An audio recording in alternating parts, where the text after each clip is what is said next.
InnoGouv est un projet de recherche qui porte sur la gouvernance, l'innovation et la performance durable des coopératives vinicoles françaises. C'est un projet de recherche qui est financé par l'Agence nationale de la recherche, la région Occitanie et le Fonds européen FEDER.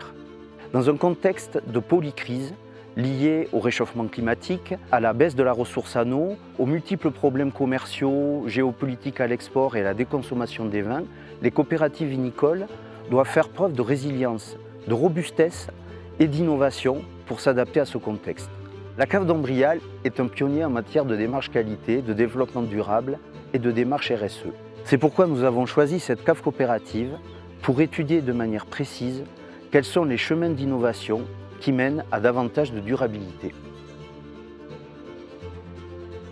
Depuis 1923, chez Dombrial, nous sommes avant tout une aventure collective, une aventure portée par des vignerons engagés autour de valeurs fortes que sont l'équité, la responsabilité et la convivialité. Ancrés au cœur du Roussillon, nous œuvrons tous les jours pour révéler nos terroirs tout en préparant l'avenir de notre vignoble. Pour répondre de manière durable et solidaire aux enjeux fonciers, nous avons créé la SCIC Les Terres d'Hélios afin de faciliter la transmission et d'opérer à la transition agroécologique. Dans cette démarche, nous affirmons notre volonté de construire une viticulture durable, humaine et profondément ancrée dans son territoire. Urbal, c'est quoi? C'est une méthode participative qui évalue les effets d'actions qui cherchent à aller vers plus de durabilité. Jusqu'ici, elle a été appliquée à des initiatives dans le domaine de l'alimentation durable et c'est la première fois qu'elle est appliquée au secteur de la viticulture et d'une cave coopérative. Alors c'est une méthode participative parce qu'elle va chercher à réunir le maximum d'acteurs pour avoir le maximum de points de vue sur les effets des actions qui sont mises en place.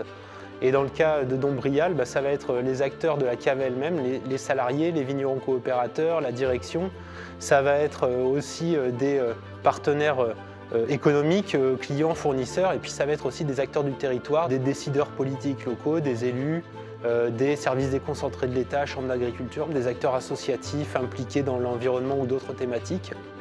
Urbal s'appuie sur l'intelligence collective pour essayer de mieux comprendre les effets des actions mises en place, et puis aussi pour essayer d'en dessiner une image globale la plus systémique possible, pour essayer de mieux atteindre les objectifs qui se sont donnés.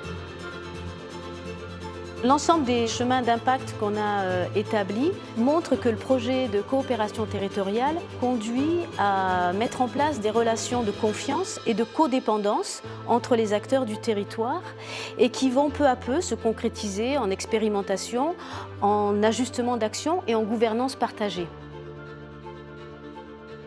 En fait, le fait d'avoir fait ces réunions à la cave, forcément, c'est hyper intéressant que nous, éleveurs, eux, vignerons, d'autres personnes, on se réunisse en fait pour trouver des solutions ensemble, pour essayer de voir de quoi demain sera fait, essayer de se projeter dans l'avenir.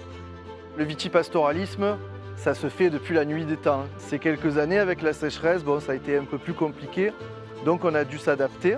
Sur ce département qui est assez atypique, dès que la pluie le permet, qu'il y a de l'herbe, hop, on ressort un lot de brebis et on est en itinérance sur le territoire. Pendant que les brebis sont dans les vignes en train de pâturer, l'autre lot de brebis et chèvres sont sur les garrigues. Pourquoi les garrigues? Parce qu'en fait, on essaye aussi de faire un système de pare-feu. On est aussi là pour faire de la lutte contre les incendies. C'est un partenariat gagnant-gagnant. Plutôt que chacun faire son truc dans son coin, pourquoi pas le faire ensemble, quoi. Le chemin d'impact sur le soutien au vitivastoralisme a mis en évidence que cette coopération entre le berger et la cave génère un ensemble de bénéfices, alors bien sûr pour le berger et pour les vignerons coopérateurs, mais aussi pour tout le territoire, en termes de préservation des paysages et donc d'activités touristiques, de biodiversité ou de qualité des sols. En tant qu'élu, moi je ne peux que les féliciter de prendre à bras le corps ces problèmes qui sont très importants.